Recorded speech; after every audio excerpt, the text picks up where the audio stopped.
এখানে ভারতের হাসিনার মতো একটা সরকার দরকার, একটা দালাল সরকার দরকার যে ভারতকে সবকিছু করতে দিবে। একটা ম্যাপ নেন বাংলাদেশের বা সাবকন্টিনেন্টের, একটা ম্যাপ নেন। এরপরে যে লালমনিরহাট ঠাকুরগাঁও ওই জায়গাটা দেখেন, দেখবেন একদিকে বাংলাদেশ, নেপাল, মাঝখানে ছোট্ট একটা জায়গা আছে, ছোট্ট একটা করিডোর, এটাকে শিলিগুড়ি করিডোর বলে, এটাকে চিকেন স্নেক বলে অনেকে। এটা হলো ভারতের সাথে সেভেন সিস্টার্সের একমাত্র যোগাযোগের জায়গা। এই জায়গাটা নিয়ে বসে আছেন আপনি।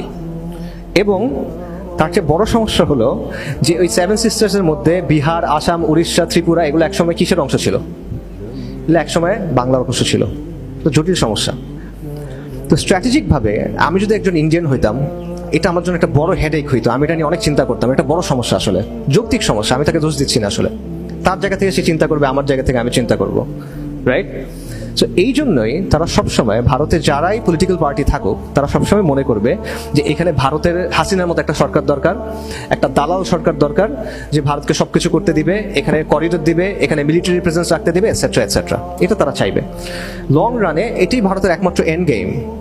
উপমহাদেশে সে একটা রিজনাল পাওয়ার হতে চায়, সে একটা গ্লোবাল পাওয়ার হতে চায়।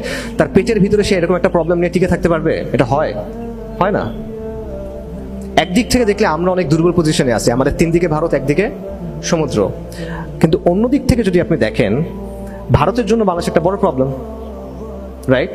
সো আলটিমেটলি আপনি লজিক্যালি যদি চিন্তা করেন, তার জায়গা থেকে এটার একটা প্রপার সলিউশনের দিকে তার যাইতে হবে। বর্তমানে যে ডিজাইনের মধ্যে উপমহাদেশটা আছে, এটা সাস্টেইনেবল না। তার জায়গা থেকে তার কন্টিনিউসলি চেষ্টা করতে হবে এইখানে তার পেটের ভিতরে 20 কোটি মুসলমান নিয়ে, প্রায় 20 কোটি মুসলমান নিয়ে, এটা তো মানে সাস্টেইনেবল না তার জন্য, রাইট? সো এটা একটা বড় সমস্যা। তো আমি মনে করি যে এটা একটা অস্তিত্বের সংকট আমাদের জন্য। এটা হিন্দুত্ববাদ বাদ দেন, আরএসএস বাদ দেন, স্টিল এটা একটা অস্তিত্বের সংকট আমাদের জন্য। কারণ ভারত বারবার চেষ্টা করবে হাসিনার মতো কাউকে না কাউকে নিয়ে আসার।